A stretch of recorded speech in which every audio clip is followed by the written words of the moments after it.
Hello વિદ્યાર્થી મિત્રો, તો ફરી એક વખત સ્વાગત છે આપ સૌનું દ્વારકાશ ઓનલાઈન એક નવા જ વિડીયોમાં। તો આ વિડીયોમાં આપણે વાત કરવા જઈ રહ્યા છે નેશનલ મીન્સ કમ મેરિટ સ્કોલરશિપ એટલે કે NMS સ્કોલરશિપની વાત જે છે આપણે આ વિડીયોમાં કરવા જઈ રહ્યા છીએ।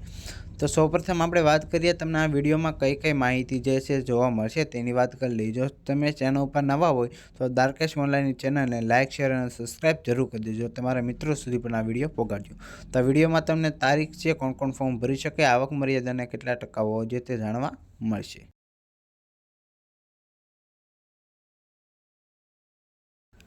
તો અહીંયા સૌપ્રથમ આપણે વાત કરીએ તો જે છે તારીખની, તો તારીખ 1/1/2025 થી 11/1 સુધી જે છે આના માટે ઓનલાઈન અરજી મંગાવવામાં આવેલ છે।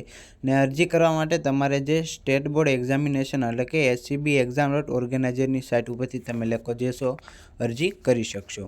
ત્યારબાદ વાત કરીએ ફી ભરવાનો સમયગાળો, તો તારીખ 1 થી 13 સુધી તમે ફી ભરી શકશો। ત્યારબાદ પરીક્ષાની તારીખ પણ આ લોકોએ આપેલી છે 16/2/2025 સુધી।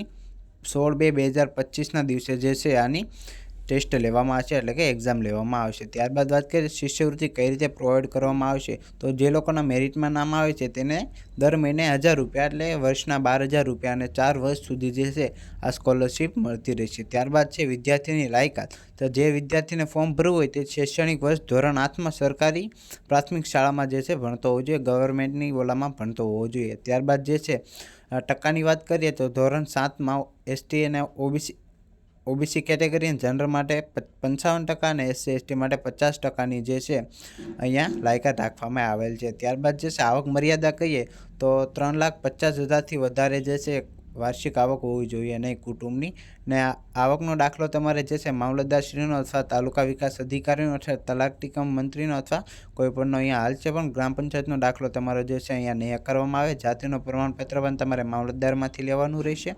ત્યારબાદ વાત કરીએ નેશનલ કમ મેરિટ સ્કોલરશિપ ઉત્તીર્ણ થઈ મેરિટમાં સમાવેશ થતા વિદ્યાર્થીઓનું સ્કોલરશિપ મેળવવા NSPA પોર્ટલ પર રજીસ્ટ્રેશન કરવાનું થાય તે સમયે એક આવક જાતિ અંગાત સરકારનું પ્રમાણપત્ર ફરજિયાત રહેશે। તો તમારે જે છે અહીંયા આવકનો દાખલો ફરજિયાત પછી નાખવાનો રહેશે। પરીક્ષા ફીની વાત કરીએ તો EWS OBC માટે 70 રૂપિયા છે, ઓકે ને SC SC માટે કંઈ પણ અહીંયા રાખવામાં આવેલ છે। ક્વોલિફિકેશન ગુણમાં વાત કરીએ તો જનરલ અને OBC માટે 40% રહેશે અને ST SC માટે 32%ની જે છે અહીંયા ગુણ મેળવવાના રહેશે।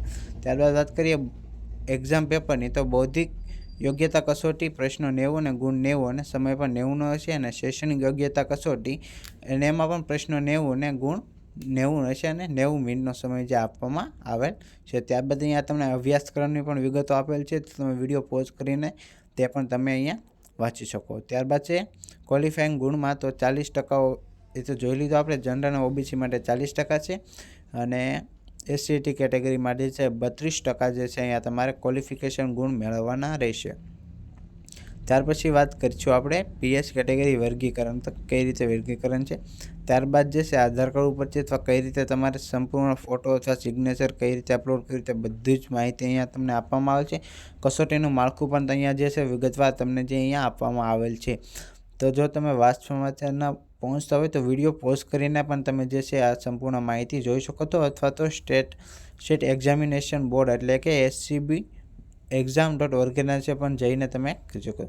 તો એક ફોર્મ કઈ રીતે ભરવું તે પણ અહીંયા આપવામાં આવેલ છે, તો સાઇટ ઉપર જઈને એપ્લાય નામમાં આપવાનું છે। ત્યારબાદ તમારે એપ્લિકેશન ફોર્મ ત્યાં બતાવે એમાં NMS સ્કોલરશિપ જે છે તમે લોકોને પસંદ કરવાની રહેશે। તો અલગ અલગ જાતિ પ્રમાણે તમારી જાતિ પસંદ કરવાની રહેશે અને સંપૂર્ણ ફોર્મ જે છે તમારે અહીંયા ઇંગ્લિશમાં ભરવાનું રહેશે। આમાં ફોટો અને સિગ્નેચર જે છે તે 15 KBની અંદર તમે અપલોડ કરી શકશો। તો 15 KBની અંદર વધારે હોય તો તમે ત્યાં અપલોડ નહીં કરી શકો, તમારે અપલોડમાં એરર આવશે। તો પહેલાં તમારે રિસાઇઝ કરીને તેની સાઇઝ પણ ચેન્જ કરી લેવી, જેથી તરીકે તમારે આગળ જતાં અગવડતા ના પડે અને તમારું ફોર્મ સંપૂર્ણપણે ભરાઈ જાય। ત્યાર પછીની વિગતો આપણે જોઈ શકીએ, ખાસ નોંધ છે રજિસ્ટ્રેશન જે છે ફરજિયાત કરાવવાનું રહેશે। ત્યારબાદ જે છે તમે આના માટે એપ્લિકેશન કરી શકો, એટલે કે પહેલાં 100% તમારે રજિસ્ટ્રેશન કરવાનું રહેશે, ત્યારબાદ જે છે આના માટે તમે ભરી શકો। પરીક્ષા કેન્દ્ર, તો 300 જેટલા વિદ્યાર્થીઓને ધ્યાનમાં લઈ તાલુકા કક્ષાએ પરીક્ષા કેન્દ્ર ફાળવવામાં આવશે, એટલે કે તમારે જિલ્લામાં નહીં જવું પડે, તાલુકા કક્ષાએ જે છે આનું એક અલગથી જ તમને કેન્દ્ર પ્રોવાઈડ કરવાનું આવશે અને એ કેન્દ્રમાં 300 જેટલા વિદ્યાર્થીની સંખ્યા રાખવામાં આવશે। તો ત્યાર પછી વાત કરીએ નકલ તારીખ 1 સુધી પહોંચાડવાની રહેશે। અરજી ફોર્મ ચોકસાઈપૂર્વક ઓનલાઈન ભરવાનું રહેશે। તમારે એમાં જાતિ વગેરે બધું જોઈ લેવાનું, કોઈ પણ ભૂલ નથી થતી। અથવા તમે કોઈ સાયબર કાફેમાં જાઓ છો તો ત્યાંથી પણ તમારે ફોર્મ પહેલાં જોવરાઈ લેવાનું રહેશે કે ભાઈ કંઈ ભૂલ નથી થતી ને અમે પહેલાં ફોર્મ જોઈ લેજો। ડાયરેક્ટ સબમિટ ના કરી દેતા। સબમિટ થયા બાદ જે છે તમારું ફોર્મ સુધારો કરવા માટે રિટર્ન નહીં કરવામાં આવે। અથવા જો એમાં કંઈ ભૂલ ઉપરથી ચકાસણીમાં દેખાશે કે ભાઈ આ ભાઈ છે જનરલ કેટેગરીના અને ઓબીસી નાખી દીધું છે એ લોકોએ, તો જે છે તમારું ફોર્મ તે લોકો ત્યાંથી રદ કરી શકે છે। તો આ વાત હતી એમએમએસ સ્કોલરશિપની। તો વિડીયો સારો લાગ્યો તો વિડીયોને લાઇક જરૂર કરજો, તમારા મિત્રો સુધી પણ શેર કરજો અને આવા જ નવા વિડીયો જોવા માટે દ્વારકેશ ઓનલાઈનની ચેનલને સબસ્ક્રાઈબ જરૂરથી કરજો। તો મળીએ નવા વિડીયોમાં।